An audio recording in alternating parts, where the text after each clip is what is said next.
அதிசயங்கள் செய்கிறவர் நம் அருகில் இருக்கிறார்.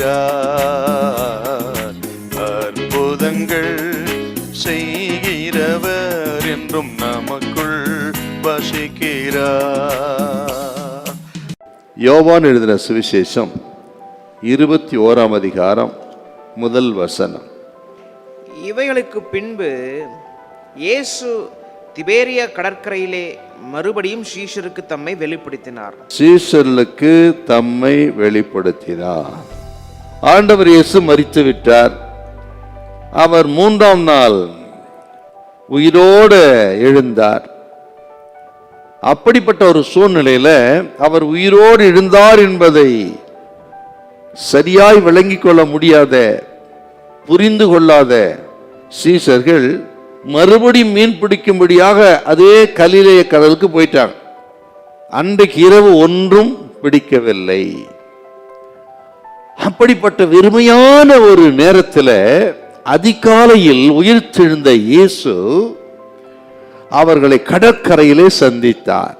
பிள்ளைகளே, சாப்பிடுவதற்கு ஏதாகிலும் உண்டான்னு கேட்கிறார். அவர்கள் ஒன்றுமில்லை ஆண்டவரே என்று கையை வெறித்தார். கர்த்தர் சொன்னார், வலது பக்கத்திலே நீங்கள் வலைகளை போடுங்கள். போட்ட பொழுது வலை கிழிந்து போகத்தக்கதாக 153 பெரிய மீன்களை பிடித்தார். ஆச்சரியப்பட்டு இவர் இயேசு என்று யோவான் சொல்ல பேதுரு கடலில் குதித்தார். பிறகு எல்லாரும் கடற்கரையில் இயேசுவை பணிந்து கொண்டார்கள். ஆண்டவர் அவர்களுக்கு கரி நெருப்பை போட்டு அவர்களுக்கு நெருப்பில் சுட்ட நல்ல மீன்களை கொடுத்து போஜனம் பண்ணினார். பிறகு ஊழியத்தை கொடுத்தார் அப்படின்னு 21ஆம் அதிகாரம். இதுல 2 விஷயம் ரொம்ப முக்கியங்க. முதல் விஷயம் என்னன்னு கேட்டா, இயேசு இல்லாமல் நம்மால் ஒன்றும் செய்ய முடியாது. அதுதான் முதல் சத்தியம். எவ்வளவு படிச்சிருக்கலாம், அனுபவம் இருக்கலாம், அறிவு இருக்கலாம், ஆனால் இயேசு இல்லை என்றால் நம்ம ஜீரோ தான். அதே நேரத்தில் ஆண்டவர் நம்மோடு இருப்பாரானால் நம்ம ஜீரோவா இருந்தாலும் சரி, நம்ம உயர்த்த கர்த்தர் வல்லவர்.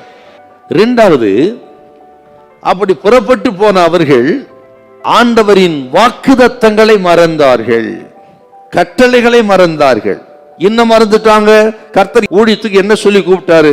மனுஷரை பிடிக்க அழைத்தால் மீனை பிடிக்க போயிருக்கிறாங்க. வாக்குத்தத்தத்தை மறந்தார்கள், அழைப்பை மறந்தார்கள், தெரிந்து கொள்ளுதலை மறந்தார்கள், ஊழியத்தை மறந்துட்டாங்க சார். அதுதான் 2வது காரணம் தோல்விக்கு. ஏன் நமக்கு தோல்வி? கர்த்தர் கொடுத்த தரிசனம் என்ன? கர்த்தர் கொடுத்த வாக்குத்தத்தம் என்ன?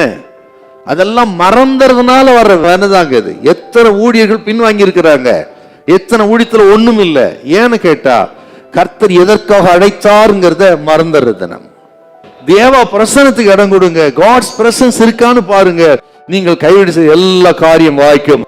சின்ன வேலை செஞ்சாலும் பெரிய ஆசீர்வாதத்தை கத்து கொடுப்பார். ஜெபம் பண்ணி விட்டு தேவ பிரசன்னத்தோடு செய்யுங்க. உங்கள் சின்ன முயற்சியை தேவன் அதிகமாய் ஆசீர்வதிப்பார். ஹல்லேலூயா, ஹல்லேலூயா.